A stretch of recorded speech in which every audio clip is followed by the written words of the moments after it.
Si mund ta bëjmë Ramazanin më tërheqës dhe më kuptim plot për gjeneratën e re që jeton në epokën e TikTokut dhe rrjeteve sociale. Po për rininë e sotme është mirë me thirr më shumë niftare, edhe në syfyre edhe me u bë më të dashtun mu socializu me të rritë e sotëm, po flas kjo një thirrje edhe për kolegët tonë, hoxhallorët e nderuar, thirrni më shumë të rritë në iftare, mos i thirrni veç ata për respektin normal, respekt për haxhit tonë, për moshat që në brez pak më i thyrë respekt për ta, mirë po thirrni edhe të rritë, se jo veç iftari me qata 20-30 xhamatlit tu që i ki ndoshta që 50 vite që vinë e falën në xhamin tonë, se rënoj djalë të rije, afroje pak, folja i fjalë bukur, edukative, zbutja zemrën pak, mos fol me arrogancë, pse unë tash si hoxh ndoshta i kam 30 vjet që foli për fe, ose 20 vjet, tash unë 50 vjetën më superior ndaj teje lërdinjoj, po se ndjej, se ti din do se edhe që unë si di, sham se ti i takon një brezi që është brezi teknologjisë ma të avancume, unë e kam kap teknologjin, po do se edhe i di, po disa dhe si di, po ti din diçka tjetër, ai din diçka, se cilët të gjithë njerëzit din diçka. E nuk bën me përdora si metoda përjashtuese, ne kemi ardhur si me përdor metoda komunikuese, me i afru njerëzit, sepse dhe Zoti thot në Kur'an, wa'tasimu bihablillahi jami'an wa la tafarraqu, bashkoni mes njëri tjetrit, duajini njëri tjetrin, respektojeni njëri tjetrin, sepse kështu jeni më afër me Zotin. Se jeni krijesat e Zotit, Zoti na ka folë tënve, na ka krijuar. Nuk ka dallim arabin nga jo arabi, as nuk ka dallim i bardhin nga i ziu, as nuk ka dallim i riu ndaj të vjetrit. Pra në atë kuptimin e mëshirës, rahmetit, që duhet me pas ndaj njëri tjetrit. Prandaj na duhet me pas mëshirë, rahmet ndaj të rive, e me afru rinin, me i thirr iftare, me i thonë, a din Kur'anin, më mundu me mësu shkronjat e Kur'anit, me mësu një ajet kuranor, me mësu një hadith. Shiko, është përgjithësi ky kapuçi këtu. Nuk është as lehtë për të mbajnë në kohë. Ky është qefin, që tregon se vdekja është shumë afër. Sot je, nesër mundesh mos me kanë hiç në mesin tonë. E nëse ti ja ke mësu dikujt shkronjat e Kuranit, ose ja ke mësu dikujt që është me dash nonën e babën, se Kurani, kur ti mëson Kuranin, ti hen në Kuran e lexon, thotë Zoti ka dhënë urdhën për respektin nënës dhe babës. Zoti ka dhënë urdhër të prerë ti duash njerëzit dhe të mos i ofendosh ata, të mos e ngritësh zërin e lartë. Pra, gjitha këto këshilla komunikuese, edukuese janë për shoqërinë tonë. Dhe nëse ne edukohemi me këto këshilla edukative, në shoqërinë tonë atëherë sillim pra harmoni, sillim dashuri dhe largojmë urrëtitjen, nuk nxisim pra gjërat e prishta, po nxisim gjërat e mira, mbjellim dashurinë dhe harmoninë në këtë komunitet dhe në këtë shoqëri tonë të dashur që flasim gjuhën shqipe, që është gjuha jonë. Dhe e kanë mbrojtur me gjenerata. E këta të ri, pra, duhet me afru, qoftë në syfyre, qoftë në iftare, qoftë në ndonjë aktivitet, qoftë edhe aktivitete humane për shembull. Na duhet me mësu të rit tonë mos me konë të pa shpirt. Duhet me mësue mu marë për shembull përmes asociacione, ka shoqata për shembull, kemi edhe shoqatën, me thirr të rit, me aktivizu, me thonë bëne qëta, sa i tani aktivizohet, edhe kur aktivizohet e ndjen veten ma të privilegjum, se thot po bëj diçka. Edhe është hajri veti, është e mira vetit, po është edhe mira e komunitetit dhe shoqërisë. E nuk rrin ashtu pasiv. A kupton, pa u marrë me asnjë lloj aktiviteti ose pune ose qoftë edhe punë vullnetare ajo. Sepse po së more me punë vullnetare ti nuk mundesh me bë as punë që janë të obligueshme, pra nuk angazhohesh me asnjë lloj aktiviteti, atëherë është shumë problem i madh.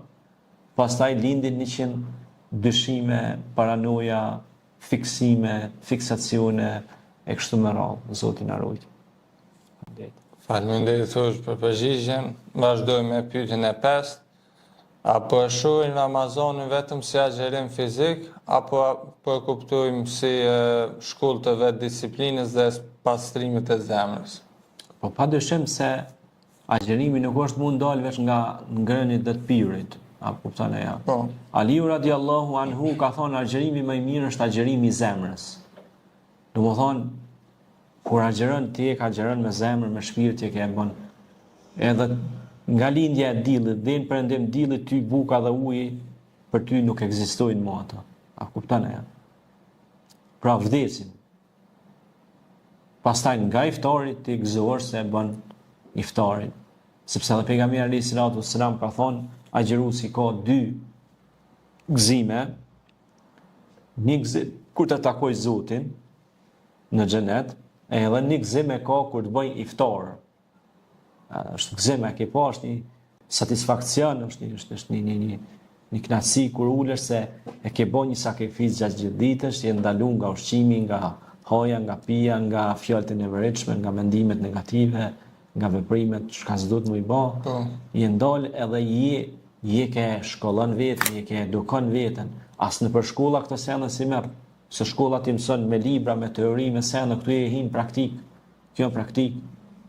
Sepse të ndalesh nga ushqimi ti e ka bën një praktik. Pra e ka ndal një materie që hin trupin tënd. Ose ujin. Ose ato tani ndikojnë sepse ti kur ushqimi nuk vjen, ndalesh edhe pse kam dalë ushqimi, fillon me reflektu. Dhe në shoqëritë e zhvilluara dhe të avancuara, qytetari pra duhet të futet në fushën e reflektimit. Pra mos t'i bëj gjërat ashtu shkeleshko. Pra qytetari, këtu kemi edhe qytetari, kemi think deep, mendo thellë, mendo pse ka e ndalë ushqim. Si thonë anglisht, which is the reason, cila është arsyeja që ti e ka ndalë shpejt kësaj pjese. Arsyeja, pastaj ty shkon mendja, a ka ndoshta diku në Afrikë që s'ka njerëz me pi ujë, ose a ka në Kosovë diku ndonjë maj molit atje që nuk kanë mungesë ujë, që kanë nevojë mja uçeni një bunor, një çesme, ose a ka diku në ndonjë vend të caktuar në trujet tona shqiptare që njerëzit s'kan një urë me i bashku dy fshatra dhe gratë shtatë zonën nuk kanë mundësi me shku në spital me lidh foshnjën edhe rrezikohet jeta derisa të çojnë rrotot në përmole për me shkutin mu kapte aksi rrugor i radhës. Sepse akoma kemi kësi probleme, na pishojmë televizion që po doni kemi akoma probleme, ka fshatra që se ka urën, që duhet me kalu kerri në zona thella. Ka dhe në Kosovë, Shqipërinë, trujet shqiptarë, pishojmë televizioni për qëtë, po i kim po edhe me sytë tonë.